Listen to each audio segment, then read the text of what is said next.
Bapa dalam surga, kami mengucap syukur.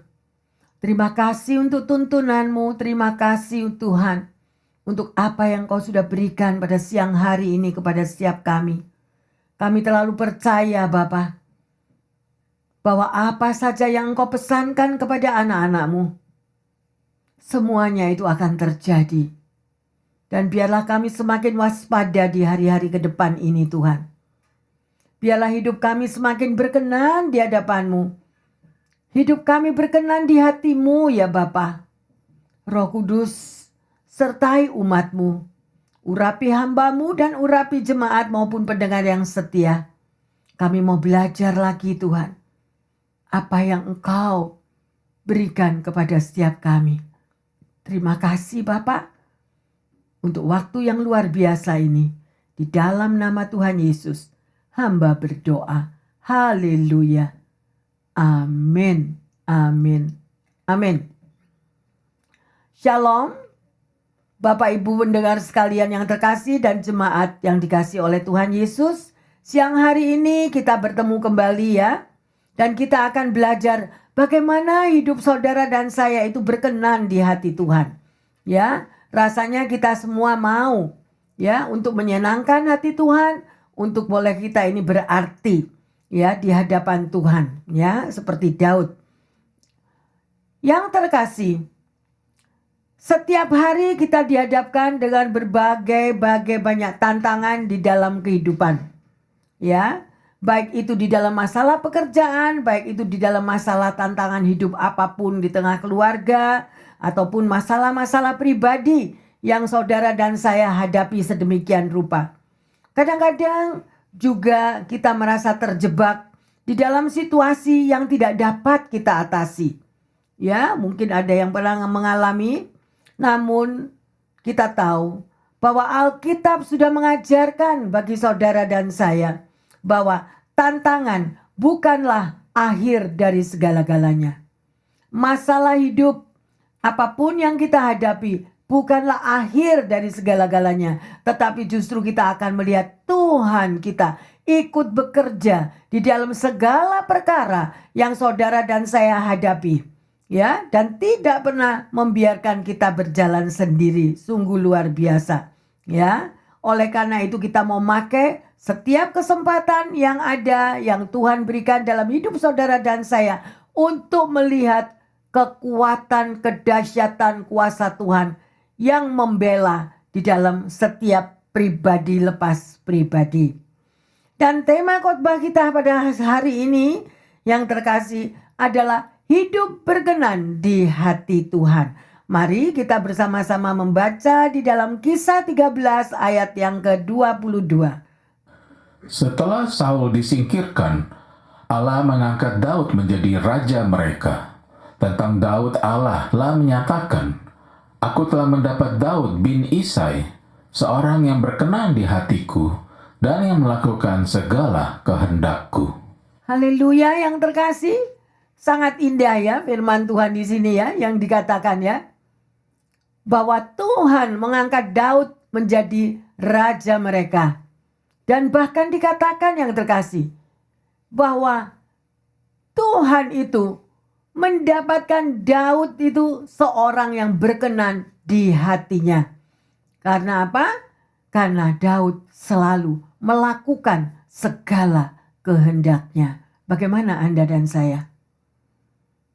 Apakah kita selalu melakukan kehendak Tuhan? Atau dengan alasan, oh iya saya lupa. Ada yang ditulis di dalam firman sedemikian, saya belum melakukannya. Saya nggak ingat lagi firman Tuhan itu. Nah, berbagai macam alasan yang sedemikian. Tetapi Daud tidak ada ya yang terkasih. Ya, dengan pernyataan daripada Allah sendiri bahwa Daud itu melakukan segala kehendak Tuhan. Marilah di dalam perjalanan hidup kita mau melakukan apa yang menjadi kehendak Tuhan selagi ada waktu, karena hidup ini adalah kesempatan. Ya, kalau Anda dan saya menomorsatukan Tuhan, melakukan kehendak Tuhan yang pertama, percayalah, maka ada hal-hal yang indah yang saudara dan saya akan hadapi. Ya, oleh karena itu mari kita lihat yang terkasih. Siapa sih Daud itu? Ya, siapa Daud pendengar yang setia? Nama Daud itu memiliki arti adalah kekasih Allah. Saya nggak tahu apakah saudara dan saya mau menjadi kekasih Allah? Ayo kita pelajari ya. Dia adalah anak laki-laki dari 7 bersaudara dan 7 yang laki, 3 yang perempuan. Jadi saudaranya Daud itu banyak ya, 10. Ya, saudaranya yang laki-laki banyak yang menjadi army, menjadi tentara, tetapi Daud ini cuma sebagai gembala domba. Ya. Dan pada waktu itu Nabi Samuel diperintahkan untuk pergi ke rumah Isai, bapaknya si Daud ini. Ya, karena mau mengurapi siapa yang akan menjadi rajanya pada waktu itu. Ya, tetapi dari beberapa saudaranya, kakak-kakaknya Daud, semuanya itu ditolak. Ya, nggak ada satupun. Ya, sedemikian rupa, akhirnya dikatakan, oh masih ada lagi satu anakku. Tapi itu masih dia lagi mengembalakan domba di padang. Ya, karena dia diperhitungkan masih remaja. Ya, dan karena kakak-kakaknya semua ditolak, akhirnya si Samuel berkata, ya, panggillah anakmu yang ada di padang itu tadi yang lagi mengembalakan domba. Ya, sedemikian rupa akhirnya Daud itu yang diurapi. Ya, saudara, jadi Tuhan itu tahu persis bagaimana hidupmu dan hidupku. Biarlah kita semuanya menjadi orang kekasih Allah, orang yang diurapi oleh Tuhan dan dipilih oleh Tuhan, ya, asal kita mau melakukan kehendak Tuhan. Ya, sedemikian rupa. Dan kita tahu semua akhirnya Daud menjadi raja yang hebat. Sekalipun dia banyak mengalami masalah, tantangan, ya, peperangan terjadi, menghadapi musuh-musuh, menghadapi Goliat sedemikian rupa yang terkasih. Ya. Dan di sini kita akan melihat ada beberapa orang ya yang di sini kita mau melihat 5 pilihan yang terkasih. Ya. 5 pilihan yang diambil Daud dalam hidupnya sehingga mendapatkan penilaian Tuhan bahwa Daud itu sangat berkenan di hadapannya. Apa 5 hal tadi? Yang pertama, ya, kenapa kok nggak semua kakak-kakaknya yang gagah besar, army, tentara-tentara yang luar biasa, badannya sedemikian rupa, kok malah yang jadi gembala domba yang dipilih? Nah, oleh karena itu yang terkasih, mari kita mau pelajari siang hari ini. Ada 5 hal ya. Mengapa pribadi Daud berkenan di hadapan Tuhan? Apa yang dia lakukan? Yang pertama, kehidupan Daud itu begitu intim dengan Tuhan melalui doa dan pujian. Bagaimana pendengar dan jemaat yang setia? Apakah Anda tetap memuji Tuhan? Anda menyembah, berdoa, memiliki waktu saat teduh, bercakap-cakap dengan Tuhan? Ya, mari kita mau mengoreksi diri kita masing-masing. Ya, kita mau baca di dalam Mazmur 5 ayat yang keempat. Tuhan, pada waktu pagi Engkau mendengar seruanku. Pada waktu pagi, aku mengatur persembahan bagimu, dan aku menunggu-nunggu. Pertanyaannya yang terkasih pada ayat ini dikatakan, pada waktu pagi. Engkau siapa? Tuhan. Tuhan mendengar seruan saudara dan saya. Pada waktu pagi, ya. Aku mengatur persembahan bagimu. Ini Daud. Pagi-pagi dia sudah menyiapkan hatinya untuk memuji menyembah. Dan apa? Daud sambil menunggu-nunggu. Pernahkah Anda mengalami perjumpaan dengan Tuhan? Pada waktu pagi, engkau bangun pagi memiliki saat teduh. Engkau mulai memuji, menyembah, bersekutu dengan Tuhan. Dan bukan cuma apa yang engkau mau, tetapi engkau tetap menunggu-nunggu. Sampai urapan Tuhan itu turun atas dirimu. Dan engkau bisa juga mendengarkan suaranya. Memohon hikmat. Apa yang aku harus lakukan hari ini ya Tuhan. Itulah yang dilakukan oleh Daud yang terkasih. Tetapi kalau kita itu nggak pernah pada waktu pagi bum bum bum bum langsung berangkat, jadi nggak ada apa-apa. Udah kebiasaan ya. Buru-buru mau doa, buru-buru mau muji nyembah, udah nggak ada waktu lagi buat Tuhan. Padahal kita sudah diberi waktu istirahat. Kita bisa tidur, ya, kita bisa nyenyak, diberikan apapun kesehatan melalui kita relaks di dalam tidur tadi. Beri yang terbaik yang terkasih. Nomor 1, begitu engkau membuka mata dan nafas kehidupan itu tetap ada pada kita.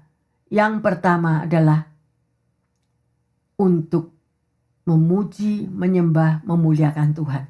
Berikan persembahan yang pertama dan utama kepada Tuhan. Bukan kepada hal-hal yang lain. Ya, sedemikian rupa yang terkasih. Ya, itu adalah suatu sikap hati yang dipenuhi dengan keinginan, Tuhan, aku mau hadirat-Mu turun saat ini. Ada enggak orang yang rindu akan hadirat Tuhan? Atau enggak begitu bangun pagi langsung handphone yang dipegang. Langsung mau melihat berita apa yang ada. Langsung melihat itu apa? Melalui segala macam yang media sosial. Mari yang terkasih. Hidup saudara dan saya ada di mata Tuhan. Tuhan melihat hatimu dan hatiku. Beri yang terbaik untuk Tuhan. Jangan lupakan kasih dan perlindungannya. Ya, sedemikian sikap hati yang rindu akan hadirat Tuhan.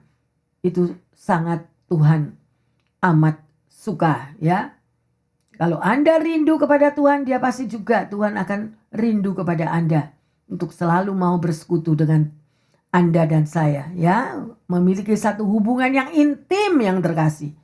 Hubungan yang intim yang melekat dengan Tuhan. Ya, mari luar biasa terkasih. Kita lanjut di dalam Amsal 13 ayat 20. Siapa bergaul dengan orang bijak menjadi bijak, tetapi siapa berteman dengan orang bebal menjadi malang. Nah, jelas. Bagaimana, apakah Anda dan saya sering membaca firman Tuhan? Anda membaca firman Tuhan itu bukan seperti membaca majalah ya, terkasih. Anda membaca majalah, Anda membaca firman Tuhan dari bab 1 sampai semuanya, atau dari Wahyu 1, ambil aja Wahyu 1 deh. Ya, yang di situ sangat amat penting sebagai tanda-tanda zaman. Kalau Anda membaca Alkitab, misalnya kitab Keluaran, kitab Mazmur, kitab Amsal, kitab Wahyu, engkau membaca sedemikian rupa dan engkau babat habis membacanya, tetapi tidak ada satu yang melekat di dalam hatimu dan engkau tidak mengerti. Membaca asal membaca, tabrak terus sampai akhir. Tidak ada satu yang mengena. Belajarlah dari sapi yang terkasih. Ya. Mohon maaf kalau saya harus mengatakan demikian. Mengapa? Firman Tuhan itu engkau resapi, engkau kunyah, engkau mengerti. Kalau tidak ngerti diulangi lagi. Minta hikmat dari Tuhan. Apa ya artinya Tuhan ini? Ya, misalnya. Kalau engkau ditampar pipi kirimu, berikanlah pipi kananmu. Kalau Anda membaca firman Tuhan ini langsung tabrak terus saja sampai nggak ada artinya. Seperti baca surat kabar atau baca majalah. Nggak ada artinya yang terkasih. Tetapi kalau engkau membaca, misalnya di sini dikatakan, siapa bergaul dengan orang bijak menjadi bijak. Ya, siapa berteman dengan orang bebal menjadi malang. Kalau ini engkau resapi, engkau tidak mengerti, engkau meditate. Tuhan, aku tidak ngerti apa artinya ini. Ya, dan ini berhubungan dengan apa? Kalau Anda memang membaca firman Tuhan dengan bijak dan meresapi, engkau akan tahu bahwa ini berurusan dengan Mazmur 1. Nah, disitulah plusnya daripada engkau membaca firman Tuhan. Makanya dihimbau untuk membaca firman Tuhan, diresapi, direnungkan, dan meminta hikmat. Ya, jangan ditabrak terus aja. Kita sudah dihimbau untuk membaca firman Tuhan, bersama-sama kita pelajari, tetapi Anda renungkan lagi di rumah. Apa yang sudah Anda baca tadi itu, kira-kira mana ya yang aku nggak ngerti, coret bawahnya. Kira-kira apa ya yang aku kurang tahu apa maksudnya, kasih tanda lagi. Dengan begitu Anda akan tahu, seperti sapi yang mengunyah rumput itu tadi. Nanti dikunyah lagi.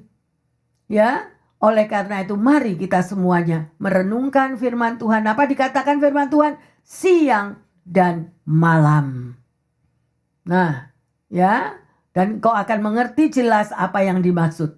Dan disinilah dikatakan, ya, Daud melakukan hal itu yang terkasih. Ya, di mana tadi yang 5 hal dikatakan, 5 yang Daud mengambil bagian. Yang pertama tadi adalah kehidupan yang intim dengan Tuhan melalui doa dan penyembahan. Itu yang pertama. Dan yang kedua adalah Daud memilih mengatasi persoalannya dengan Tuhan. Apakah Anda dan saya di saat engkau mengalami badai persoalan masalah hidup, engkau tabrak begitu sendiri, memakai kekuatanmu sendiri, memakai pikiranmu sendiri, dan tidak melibatkan Tuhan?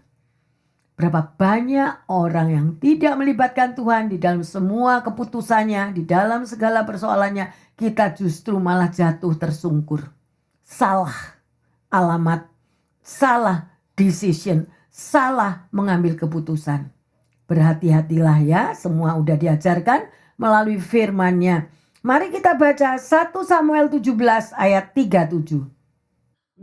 Pula kata Daud, Tuhan yang telah melepaskan aku dari cakar singa dan dari cakar beruang, Dia juga akan melepaskan aku dari tangan orang Filistin itu. Kata Saul kepada Daud, pergilah, Tuhan menyertai engkau. Nah, ayat ini yang berbicara tentang apa yang terkasih, pendengar yang setia. Karena pada waktu itu, ya, orang Israel sedang berperang melawan orang Filistin. Dan orang Filistin ini keluarkan jagonya yang namanya Goliat. Tetapi orang Filistin ini orang Israel ini nggak ada yang maju, nggak ada yang berani. Nah, akhirnya apa? Akhirnya Daud yang memajukan dirinya.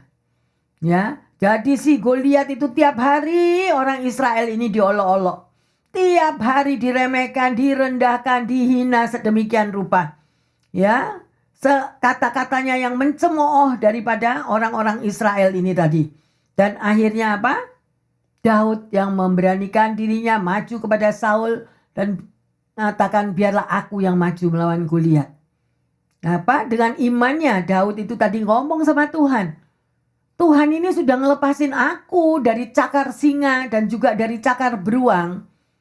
Pasti juga Tuhan akan melepaskan aku dari tangan orang Filistin ini. Nah, imannya luar biasa.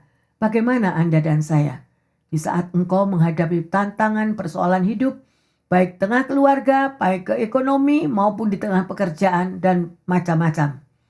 Ya, bahwa kalau Anda tahu bahwa mata Tuhan itu selalu terarah ke dalam hidupmu dan hidupku, dan pembelaannya setiap hari tidak pernah melepaskan saudara dan saya, maka kita akan memiliki iman seperti Daud.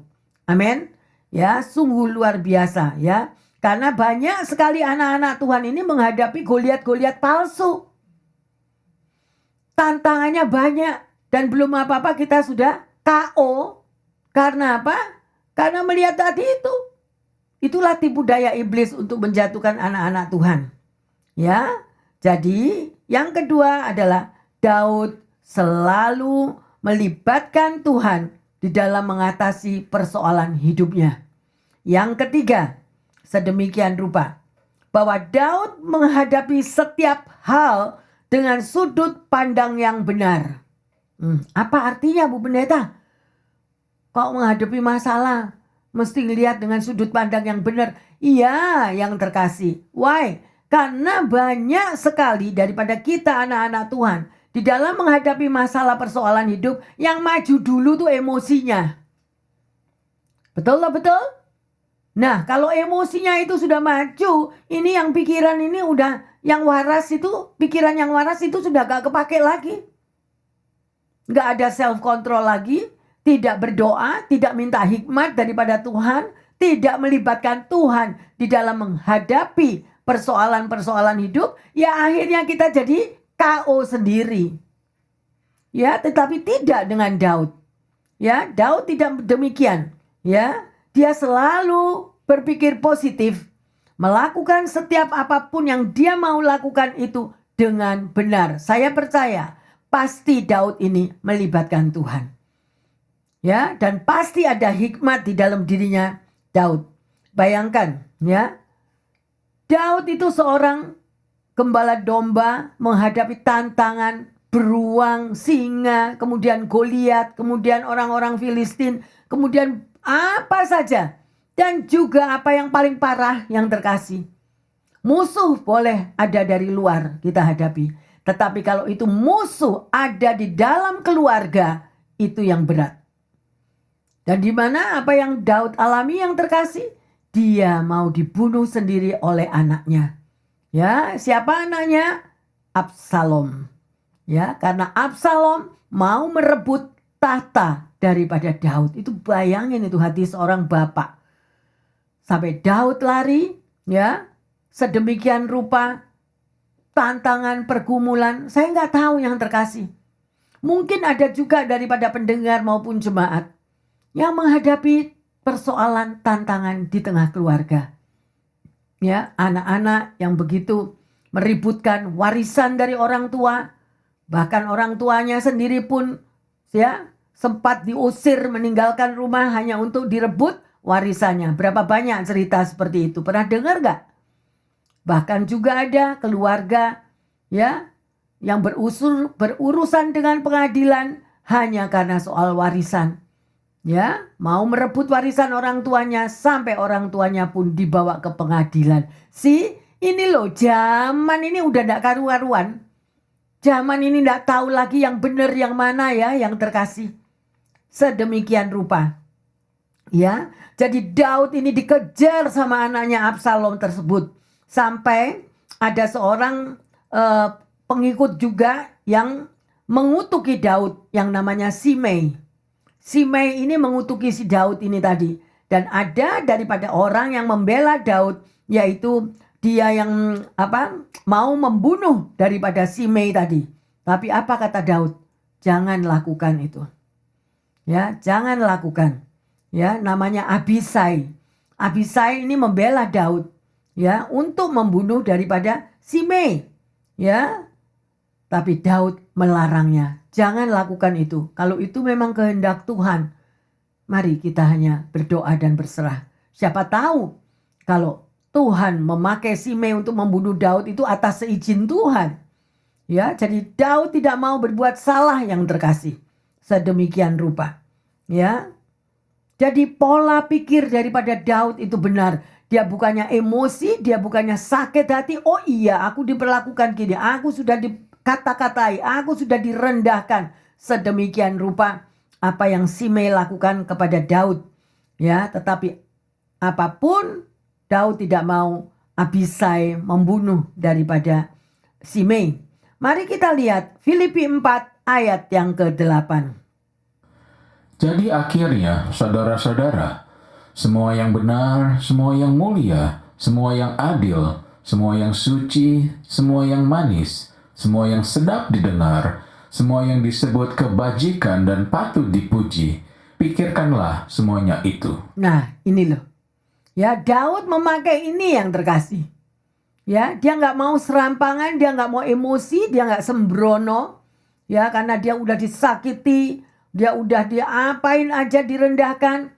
Ya, bahkan ada orang yang membela, bunuh aja Simei. Tetap dia nggak mau. Karena apa? Karena Daud adalah seorang yang takut akan Tuhan. Nah, di sini muncullah daripada firman-Nya yang mengatakan, ya, jadi akhirnya saudara-saudara, semua yang benar, semua yang mulia, semua yang adil, semua yang suci, semua yang manis, semua yang sedap didengar, semua yang disebut kebajikan dan patut dipuji, pikirkanlah semuanya itu sebelum saudara dan saya bertindak. Ya. Jadi Bu Pendeta gimana sih? Saya udah diinjak-injak kayak gitu. Saya udah difitnah seperti itu. Saya sudah ditipu seperti itu. Ya, kembalilah kepada firman Tuhan. Libatkan Tuhan di dalam setiap persoalan hidupmu dan hidupku. Ada amin yang terkasih? Ya, sungguh luar biasa yang terkasih. Mari kita lanjut di dalam 1 Samuel 24, 5-8. Lalu berkatalah orang-orangnya kepada Daud, "Telah tiba hari yang dikatakan Tuhan kepadamu, sesungguhnya aku menyerahkan musuhmu ke dalam tanganmu, maka perbuatlah kepadanya apa yang kau pandang baik." Maka Daud bangun, lalu memotong punca jubah Saul dengan diam-diam. Lalu berdebar-debarlah hati Daud, sebab ia telah memotong punca Saul. Lalu berkatalah ia kepada orang-orangnya, "Dijatuhkanlah Tuhanlah kiranya daripadaku untuk melakukan hal yang demikian kepada tuanku, kepada orang yang diurapi Tuhan, yaitu menjamah dia, sebab dialah orang yang diurapi Tuhan." Dan Daud mencegah orang-orangnya dengan perkataan itu. Ia tidak mengizinkan mereka bangkit menyerang Saul. Sementara itu Saul telah bangun meninggalkan gua itu, hendak melanjutkan perjalanannya. Haleluya, luar biasa kan? Ada kesempatan loh buat Daud. Ya, dia memotong punca jubah daripada si Saul itu tadi. Ya, sampai orang-orang udah pada bilang, "Ini waktunya. Daud, ini waktunya. Tuhan sudah menyerahkan kepadamu orang ini." Loh, bisa saja loh. Ya, karena orangnya udah ada di situ. Kalau orang tidak memiliki hikmat, hubungan pribadi yang kuat dengan Tuhan, pasti emosinya yang ikut campur, dan pasti Daud pada waktu itu pun juga membunuh Saul. Ya, tetapi justru Daud mencegah orang-orangnya itu. Ya, jangan sampai menyerang Saul. Ya, sedemikian rupa. Kenapa? Karena Daud tahu bahwa Saul ini juga orang yang diurapi Tuhan. Ya, dan juga Daud ini adalah orang yang takut Tuhan. Di sini apa yang kita mau pelajari yang terkasih, Bapak Ibu pendengar yang setia? Bagaimana hal ini bisa terjadi? Ya, karena ada self control, penguasaan diri yang kuat. Dan penguasaan diri yang kuat itu adalah kekuatan urapan daripada Tuhan. Kalau enggak, Daud sudah bunuh Saul loh. Udah bunuh Saul. Coba saya mau tanya. Kalau ada seseorang datang, ya, merampok di rumah Anda, merampok seisi rumah, diambil semuanya. Kalau kita bisa mendapatkan rampok itu, pasti kita hajar rampok itu. Bahkan mungkin juga rampok itu bisa dibunuh. Ya, sedemikian rupa. Bahkan rampok itu yang datang di dalam rumah itu pun juga bisa membunuh daripada pemilik rumah. Loh, sudah ngerampok, bunuh sekalian. Lah apa itu? Inilah orang-orang yang tidak takut akan Tuhan.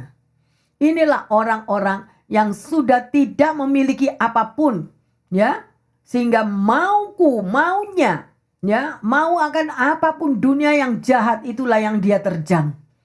Mari yang terkasih, kita mau, ya, senantiasa memiliki hubungan yang akrab dengan Tuhan, supaya perjalanan hidup saudara dan saya tidak sampai salah melangkah, tidak sampai tidak mampu untuk menguasai diri. Orang marah aja, orang emosi misalnya di tengah keluarga.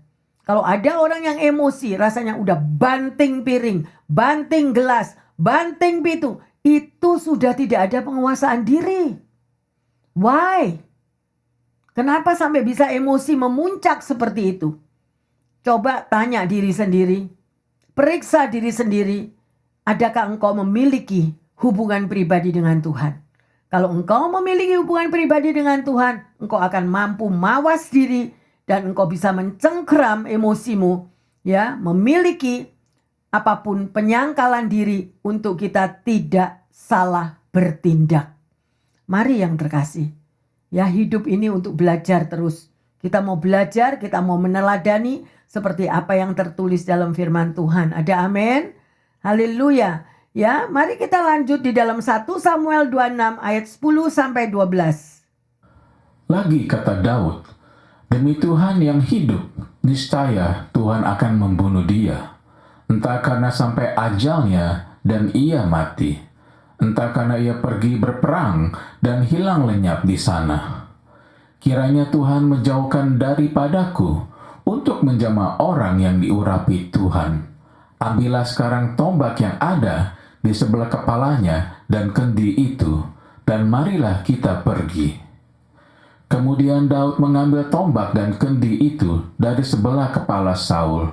Lalu mereka pergi. Tidak ada yang melihatnya, tidak ada yang mengetahuinya, tidak ada yang terbangun, sebab sekalian yang tidur karena Tuhan membuat mereka tidur nyenyak. Luar biasa ya yang terkasih. Kesempatan yang luar biasa toh buat Daud untuk membunuh Saul. Dia udah masuk di situ loh. Ya. Tapi apa yang Daud katakan? Aku tidak akan menjamah orang yang diurapi Tuhan. Nah, yang itu satu padahal sudah ada di depan matanya.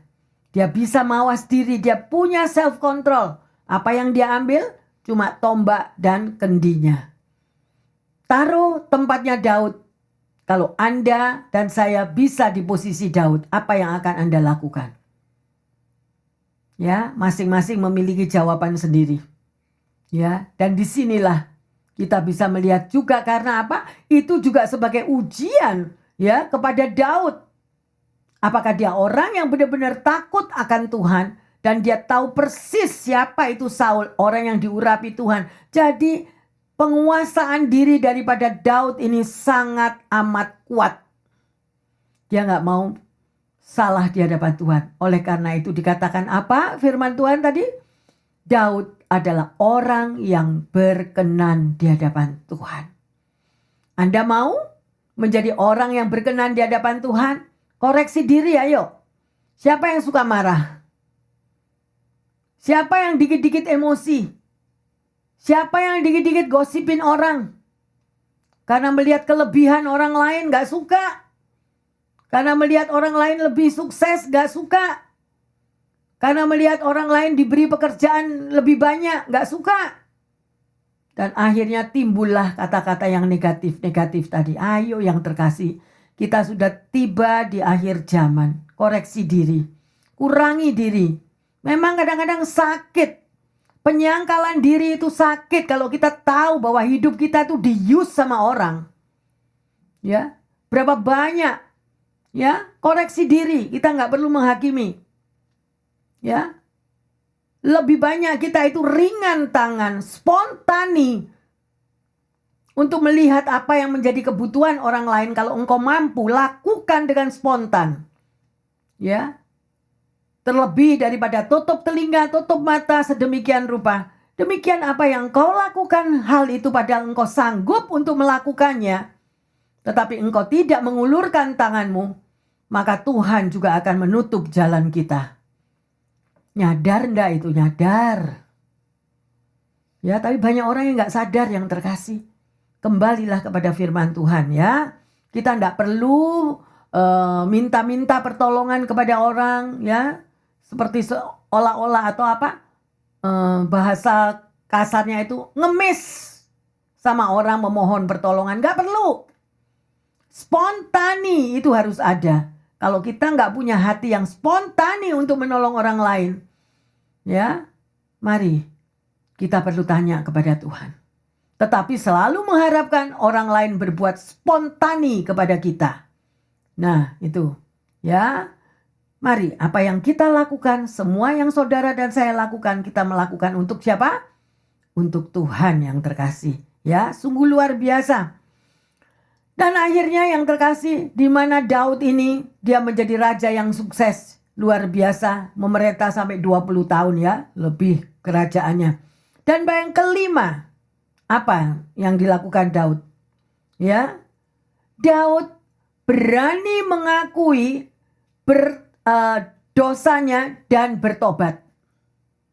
Nah, berapa banyak orang yang ketutupan matanya untuk bertobat. Aku gak salah kok. Dia yang salah kok. Kok aku yang disalahin? Berapa banyak yang gitu. Spirit me, I mine. Aku yang benar. Aku yang gak pernah berbuat salah. Ya, yang orang lain yang harus menolong aku. Bukan aku yang harus menolong orang lain. Sedemikian. Padahal firman Tuhan mengatakan apa? Apa yang engkau mau orang lain perbuat untuk dirimu, perbuatlah itu juga bagi sesamamu. Ya, yang terkasih, apa yang di sini? Kok yang kelima dikatakan Daud memilih bertobat yang terkasih? Ya, dan berubah ketika dia ditegur oleh dosanya. Kira-kira apa ya yang dibuat oleh Daud ini? Ya, mari kita lihat di dalam 2 Samuel 12 ayat yang ke-13. Lalu berkatalah Daud kepada Nathan, "Aku sudah berdosa kepada Tuhan." Dan Nathan berkata kepada Daud, "Tuhan telah menjauhkan dosamu itu, engkau tidak akan mati." Kenapa ayat ini sampai terjadi? Semua tahu maybe ya, pendengar yang setia maupun jemaat, bahwa Daud sudah berbuat dosa, ya, apa yang dia lakukan kepada Uria, di mana istrinya Batseba diambil oleh Daud. Nah, dengan caranya yang licik ya. Nah, Daud itu padahal orang yang takut Tuhan, tapi masih kepleset kan. Dia masih bisa terjatuh sedemikian rupa. Makanya hati-hati ya. Nggak ada orang yang imun di muka bumi ini. Nggak ada orang yang kebal dosa di muka bumi ini. Ya. Terlebih kalau dari perjalanan hidup kita itu dari zero, terus kita diberkati, kita menjadi orang yang sukses, kita menjadi orang yang sudah memiliki segala-galanya, maka ujian semakin berat. Setelah dia jadi raja, 20 tahun dia sukses, raja yang besar, satu hari dia lihat Batseba lagi mandi. Nah, akhirnya apa? Terjadilah sedemikian rupa dosanya. Dan supaya dia tidak ketahuan dengan suaminya yang bernama Uria, maka Uria ditaruh di peperangan yang paling depan. Ya, awalnya enggak, Uria dipanggil di jamu makan terus disuruh pulang. Dah pulang aja, kamu enggak usah ikut perang. Tapi Uria enggak mau. Enggak, ini tugasku, aku tetap harus berperang. Dan pada waktu berperang dia minta kepada panglimanya taruh Uria yang paling depan. Dan akhirnya Uria mati. Nah, Daud yang takut Tuhan loh. Benar enggak? Bingung enggak? Daud orang yang takut Tuhan bisa licik seperti itu. Why? Jangan ada waktu terlena. Karena pada waktu Daud terlena, dia ada di rumah yang terkasih. Dia nggak ikut perang, Daud waktu itu. Nah, sedemikian, mulailah setan masuk yang demikian dan merusak segala-galanya. Ya, dan berarti bukan Daud melakukan itu dia bebas dari dosa, no. Ya, sampai dikatakan di mana Nabi Nathan kepadanya dan menegur Daud. Ya, sedemikian rupa. Dan Daud langsung mengakui salah dosanya. Iya, aku telah berdosa. Berapa banyak kita sebagai anak-anak Tuhan.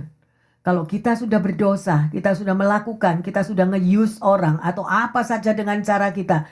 Tapi kita masih nggak merasa kita ini berdosa. Nggak pernah merasa berdosa, lagi menyakiti orang lain. Ya, gua kan nggak minta ditolong. Kalau ada orang yang mau nolong ya silakan. Gua kan nggak minta untuk aku ditaruh berperang di paling depan. Tapi disuruh ditaruh perang yang paling depan ya aku berangkat. Nah, ya beraneka cara apapun kita bisa berbicara. Tapi ada mata Tuhan dan telinga Tuhan yang mendengar ya yang terkasih. Ya, mari kita lanjut di dalam Mazmur 51 ayat 12 dan 13. Ini pengakuan dosa daripada si Daud. Jadikanlah hatiku tahir ya Allah, dan perbaharuilah batinku dengan roh yang teguh. Janganlah membuang aku dari hadapanmu, dan janganlah mengambil rohmu yang kudus daripadaku. Ya, jadi Daud ini takut, dia langsung ditegur oleh Nabi Nathan, dia nyadar. Oh iya, aku sudah bersalah, aku sudah berdosa. Ya, dia memang diampuni dosanya oleh Tuhan, memang diampuni. Tetapi penghukuman itu tetap berjalan. Dan akhirnya anak yang daripada dia dengan Batseba itu pun lahir dan mati juga. Ya, yang terkasih, demikianlah Tuhan itu bertindak, matanya tertuju kepada setiap perbuatan kita. Ya, oleh karena dia mengakui, dia mohon ampun kepada Tuhan, dia nggak mau kalau sampai Tuhan membuang dia. Ya, dan inilah sikap hati yang benar di hadapan Tuhan, bahwa Daud mau mengakui kesalahannya. Pendengar yang setia dan jemaat yang dikasihi Tuhan, berapa banyak kita sudah tahu kalau kita ini bersalah, sudah tahu kalau kita ini berbuat dosa dan menyakiti orang lain. Tapi berapa kita dengan liciknya kita mengcover supaya tidak terlihat kesalahan tersebut dan justru orang lain yang salah. Ya, tapi itu bukan urusan saudara dan saya. Bukan, kita nggak perlu memperbincangkan itu. Tapi ada mata Tuhan yang melihat dengan sempurna. Ya, pada waktu kita membutuhkan pertolongan, kita datang kepada Tuhan, kita datang kepada orang itu. Terima kasih engkau sudah menolong aku. Terima kasih engkau sudah menolong aku. Yang terkasih, Anda bekerja. Engkau melakukan 1000 langkahmu itu baik semuanya. 1000 langkah yang engkau lakukan itu baik, taat, setia. Tetapi pada waktu engkau melakukan kesalahan ke 1001, engkau berbuat salah, yang 1000 itu hilang. Coba direnungkan. Semua kebaikan kita akan hilang. Oleh karena itu mari kita berhati-hati di dalam kita melangkah ya. Karena kita ini orang gak sempurna. Orang bisa salah. Dan kita mengakui kesalahan kita. Iya Tuhan, aku udah berbuat salah. Aku sudah kepleset. Aku udah pokoknya lost. Tapi kita mau datang kepada Tuhan. Ya, sungguh luar biasa Raja Daud ini yang terkasih. Dia memiliki kualitas yang luar biasa di mana oleh Tuhan dia dipakai sedemikian. Ya, dia memiliki integrity of heart. Apa artinya? Dia mempunyai integritas hati, mau mengakui semua apa kesalahan yang dia perbuat. Ya, karena dia takut akan Tuhan. Dan yang kedua, Daud juga memiliki skillful hand. Apa artinya? Daud memiliki tangan yang cakap.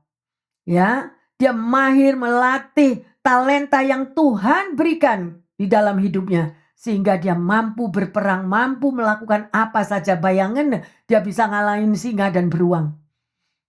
Saya percaya bahwa pendengar yang setia dan jemaat, engkau juga diberi talenta oleh Tuhan. Masing-masing punya kelebihan.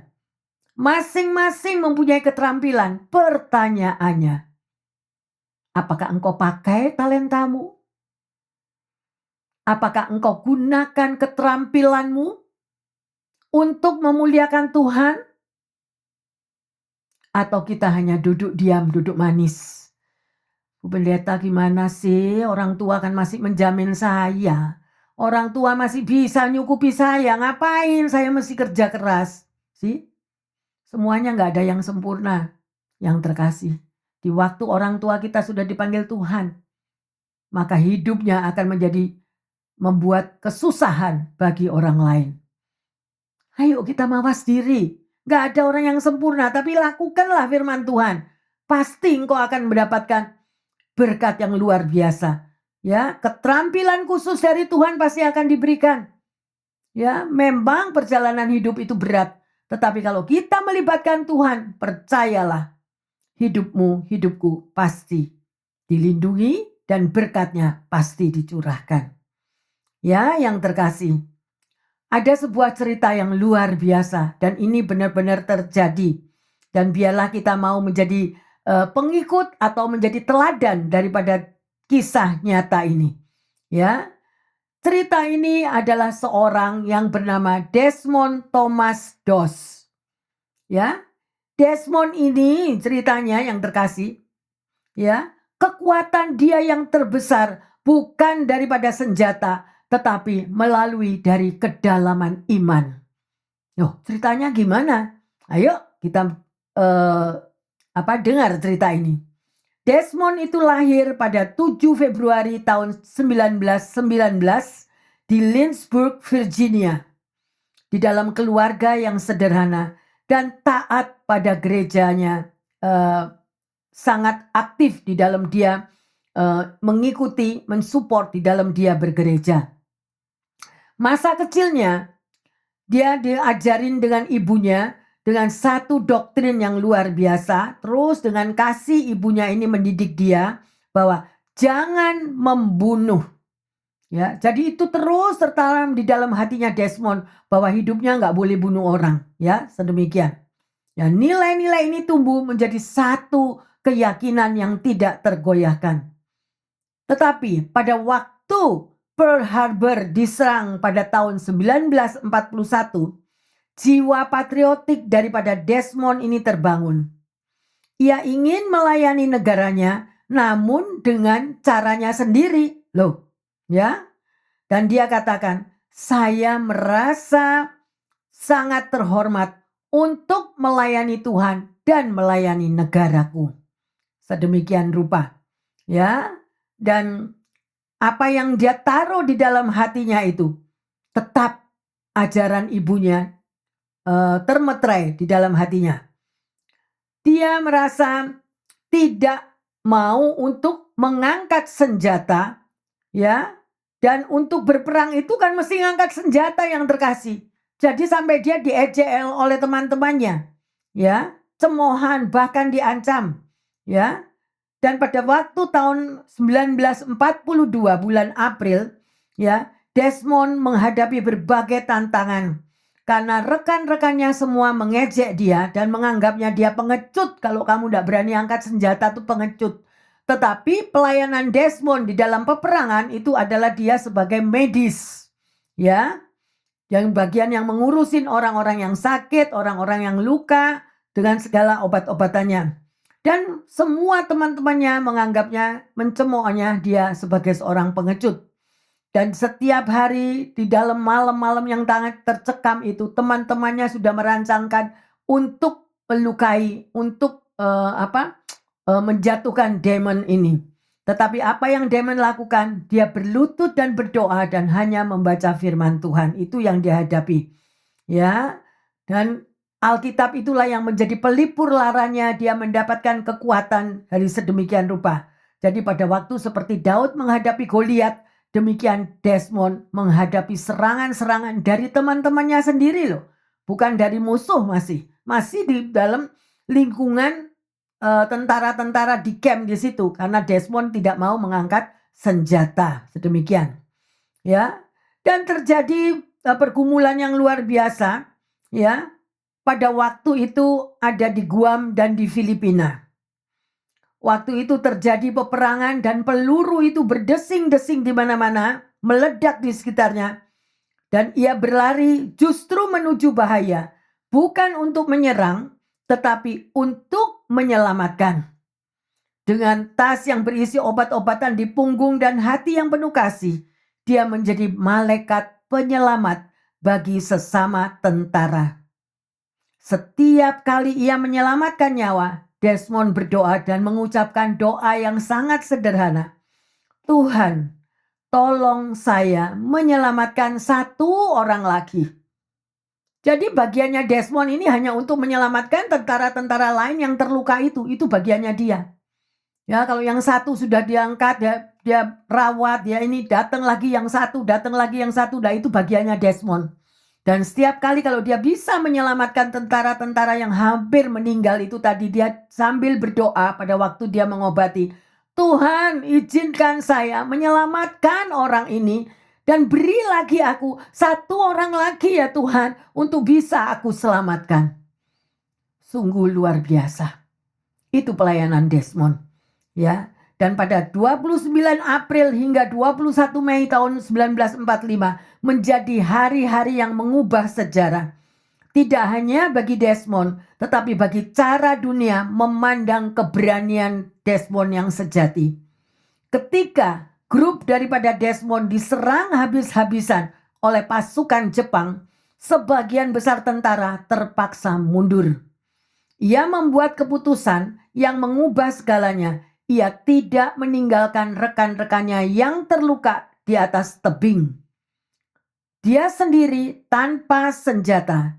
Di tengah tembakan yang bertubi-tubi, Desmond mulai misi penyelamatannya yang dikenang oleh sepanjang masa dan dunia. Satu persatu dengan tangan kosong dan dengan hati yang penuh iman, ia menurunkan 75 tentara yang terluka dan menggunakan tali dengan simpul khusus untuk mengangkat tentara-tentara yang jatuh di dalam tebing yang curam itu tadi. Selama 12 jam, tanpa makan, tanpa apapun, Desmond bekerja berturut-turut. Ya, dan para tentara yang dulunya mencemooh dia, mengejek dia, itulah orang-orang yang Desmond selamatkan. Sampai seorang kapten yang bernama Jack Glover yang diselamatkan oleh Desmond kemudian berkata, Dia adalah salah satu orang yang paling berani yang pernah dia hadapi di dalam hidup. Dan pada 21 Mei 1945, keajaiban berakhir dengan cara yang menyakitkan. Saat melindungi rekan-rekannya, Desmond diserang dengan serangan granat. Desmond terluka parah. Serpian granat merobek kakinya hingga pinggulnya. Peluru sniper menghancurkan lengannya. Namun bahkan di dalam kondisi yang sekarat, Desmond masih meminta agar tandu pembawa yang terluka untuk didahulukan kepada rekan-rekannya yang lain. Cedera ini mengakhiri tugas tempur Desmond, tetapi tidak mengakhiri kesaksiannya. Ia telah membuktikan bahwa kekuatan sejati tidak datang dari kemampuan untuk menghancurkan, tetapi dari keberanian untuk menyelamatkan. Bagaimana dengan Anda dan saya? Apakah kita tidak tertantang dengan Desmond yang ada di dalam pertempuran yang luar biasa sedemikian? Bukan menyelamatkan dirinya sendiri, tetapi menyelamatkan rekan-rekannya. Bahkan yang terakhir 75 orang yang terjatuh di dalam tebing. Dia angkat dengan tali sedemikian rupa itu granat dan peluru berdesing-desing di atas kepalanya. Tetapi dia lakukan itu semuanya. Dan dia selalu berdoa, Tuhan, pakai aku. Satu lagi Tuhan. Satu lagi yang Engkau selamatkan. Satu lagi Tuhan. Pakai aku menjadi penyelamat Tuhan. Itulah yang keluar daripada mulut Desmond. Tantangannya. Saya menantang pendengar dan jemaat semua. Kita tidak di dalam peristiwa dalam peperangan. Tidak ada peluru yang berdesing-desing di atas kepala dan sekitar kita. Tetapi apakah Anda dan saya memiliki jiwa patriot? Tuhan, pakai aku menyelamatkan satu orang yang belum mengenal Engkau. Satu orang yang belum mengerti tentang kerajaan surga. Satu orang bahwa ada juru selamat penyelamat dunia yang mampu menyelamatkan hidupnya. Yang sudah menyelamatkan diriku. Dan aku mau menjadi berkat untuk menyelamatkan mereka-mereka yang dalam kegelapan. Saya tantang pendengar dan jemaat yang setia. Milikilah jiwa Desmond sebelum engkau dan saya berhadapan muka dengan Tuhan. Itu yang pertama dan itu pertanyaan yang Tuhan akan tanya dalam hidupmu dan hidupku. Apa tugasmu di muka bumi yang terkasih? Mengapa aku menciptakan engkau di muka bumi ini? Tuhan akan bertanya yang terkasih. Jangan menganggap sepele bahwa kehadiran Anda dan saya di muka bumi hanya untuk menikmati glamurnya dunia. Ada tugas, amanat agung daripada Tuhan Yesus. Anda tahu apa arti amanat agung? Untuk menyelamatkan jiwa-jiwa yang terhilang. Ya, sungguh luar biasa. Biarlah spirit daripada Desmond itu ada dalam hidup saudara dan saya. Mari kita mengoreksi diri, ya. Dan pada 12 Oktober 1945, Presiden Harry Truman menganugerahkan Medal of Honor kepada Desmond Doss sebagai penghargaan tertinggi militer Amerika Serikat. Ia menjadi satu-satunya penerima penghargaan ini selama Perang Dunia Kedua. Saat menerima medali ini, Presiden Truman menggenggam tangannya dan berkata, "Saya bangga kepadamu Desmond. Kamu benar-benar layak menerima ini. Dan ini merupakan satu kehormatan yang lebih besar daripada kedudukanku sebagai seorang presiden." Presiden ini masih orang dunia loh. Ya, masih manusia dunia. Apakah saudara dan saya pada waktu Anda bertemu muka dengan muka nanti dengan Tuhan Sang Juru Selamat, Raja di atas segala raja, adakah Tuhan akan menjabat tanganmu dan tanganku? Biarlah kesaksian daripada Desmond ini menggugah hati setiap pendengar dan jemaat yang ada di sini.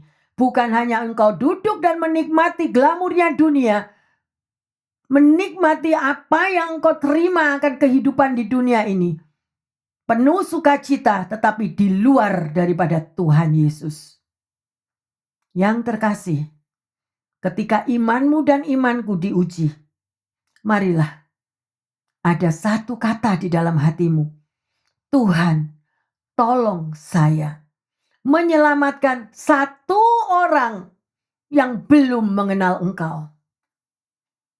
Kalau engkau sudah mendapatkan satu orang, berkatalah lagi, Tuhan, tolong saya untuk saya dapat menyelamatkan satu orang lagi, satu domba lagi. Di mana dia, Tuhan?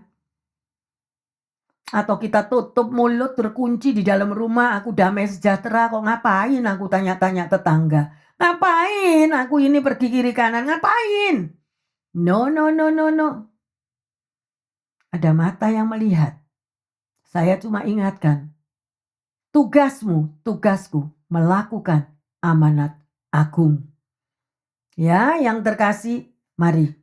Ya, dan kisah daripada Desmond ini meninggal pada tanggal 23 Maret tahun 2006. Dan dia membawa warisan terus di dalam hidupnya bagi orang-orang yang lain. Orang-orang yang tergugah hatinya. Terlebih bagi mereka yang tidak ikut bertempur di medan peperangan seperti Anda dan saya. Kita tidak ikut tempur di dalam peperangan yang terkasih. Peperangan Amerika dengan Iran, dengan Israel atau apa saja. No. Tetapi Anda memiliki orang-orang yang di sekelilingmu. Domba-domba Tuhan. Yang buta dan tuli. Yang tidak tahu jalan. Yang belum menerima keselamatan. Itulah tugasmu dan tugasku. Dan biarlah kesaksian daripada Desmond ini menggugah para pendengar dan jemaat yang setia untuk tidak hanya kipas-kipas merasakan glamurnya dunia tanpa memiliki tugas apapun. Terserah bagi setiap Anda semuanya. Hari ini kita sudah belajar hidup yang berkenan di hati Tuhan, ya yang terkasih. Pertanyaannya, apakah selama ini saudara dan saya sudah memiliki hati yang berkenan di hati Tuhan dan melakukan akan panggilanmu? Yang kedua, bagaimana usaha saudara dan saya agar kita mampu menyelamatkan orang-orang yang belum terselamatkan? Apakah kita hanya memikirkan diriku sendiri masih belum beres, diriku sendiri masih belum memiliki ini, memiliki itu, atau apa aja?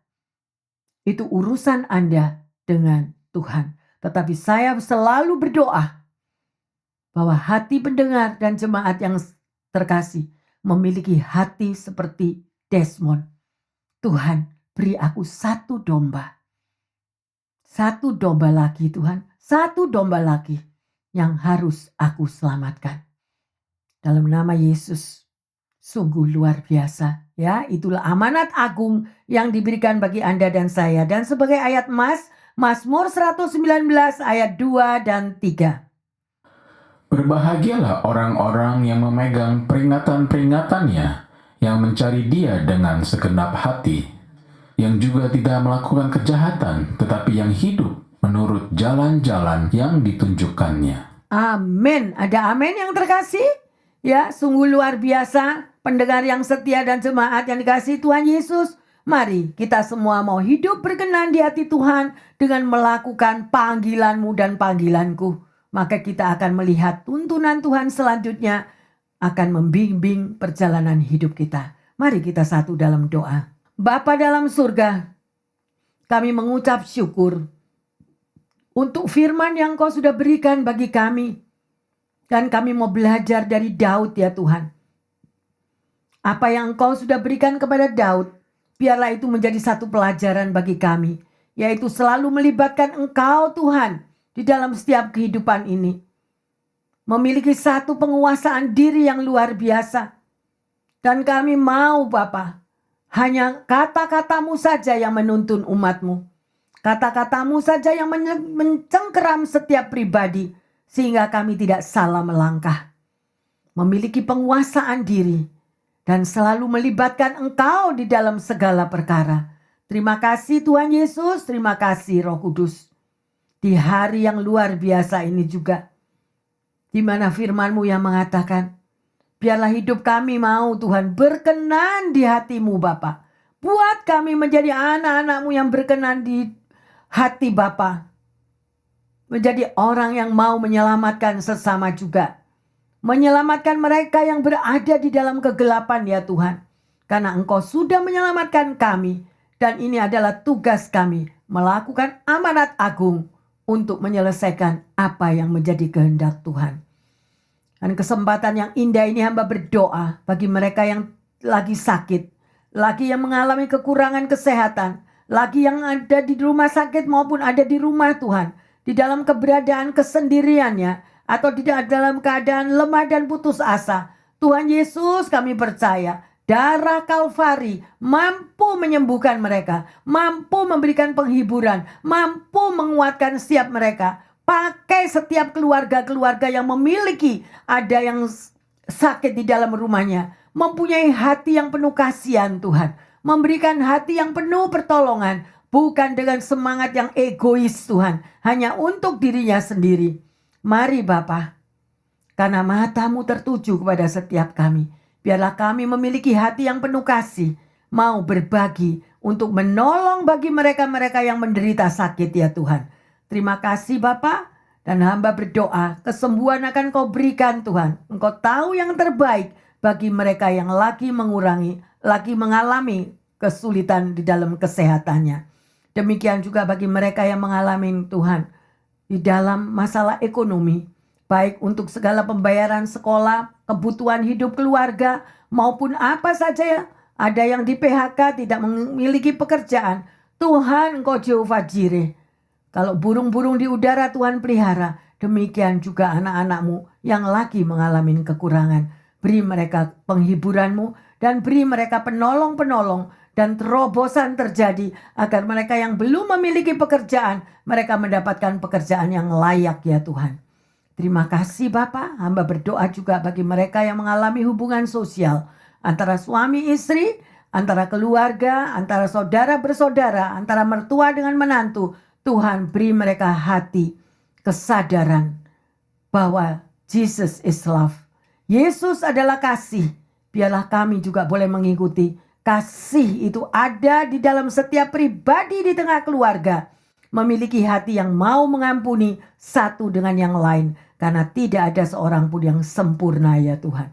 Terima kasih Bapa dalam surga. Kami mengucap syukur untuk firman-Mu yang sudah Kau berikan pada siang hari ini. Sehingga hidup kami Tuhan berkenan di hati-Mu. Dan melakukan apa yang Engkau mau ya Bapa. Terima kasih Tuhan, di dalam nama Tuhan Yesus. Hamba berdoa dan mengucap syukur. Haleluya. Amin, amin, amin. Bapak Ibu pendengar dan jemaat yang dikasihi oleh Tuhan. Mari hari demi hari kita mau semakin lebih dekat kepada Tuhan. Membaca firman-Nya dan melakukannya. Maka saudara dan saya percaya akan mampu melakukan seperti apa yang sudah diteladani dan dilakukan baik oleh Raja Daud tadi yang diampuni dosanya, demikian juga saudara dan saya, dan juga tadi dari kesaksian daripada Desmond yang mengubah dunia dengan segala perilaku kebaikannya menolong sesamanya. Tuhan Yesus memberkati semuanya. Haleluya. Amin, amin, amin.